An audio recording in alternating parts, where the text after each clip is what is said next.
അവരിലൂടെ നമ്മൾക്ക് വളരാനും ഒക്കെയുള്ള ചാൻസസ് നമ്മൾ ഉണ്ടാക്കി കഴിഞ്ഞാൽ അത് ഓട്ടോമാറ്റിക്കലി നമ്മളുടെ കാര്യത്തിലും മാറ്റങ്ങൾ ഉണ്ടാവും, നമ്മൾക്കും ഗ്രോത്ത് ഉണ്ടാവും.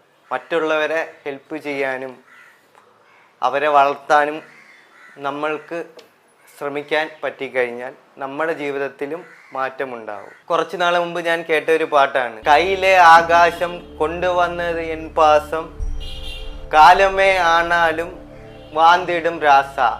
അങ്ങനെ ഒരു പാട്ടുണ്ട്. നീ എത്ര നാൾ ആയാലും നീ ചെയ്യുന്ന പ്രവൃത്തിയിൽ കൂടെ നീ എന്നായാലും ഓർത്തിരിക്കും, നീ ജീവിക്കും എന്നാണ് അതിൻ്റെ അർത്ഥം. അതേ കണക്കാണ് നമ്മൾക്ക് മറ്റുള്ളവർക്ക് വേണ്ടി സെൽഫ്ലെസ് ആയിട്ട് പല കാര്യങ്ങളും ചെയ്ത് കൊടുക്കാൻ പറ്റിക്കഴിഞ്ഞാലും അവരെ ഹെൽപ്പ് ചെയ്ത് അവർക്ക് നല്ലൊരു ജീവിതം ഉണ്ടാക്കി കഴിഞ്ഞാലും നമ്മുടെ ജീവിതത്തിലും പല പല മാറ്റങ്ങൾ ഉണ്ടാക്കാൻ നമ്മൾക്ക് സാധിക്കും.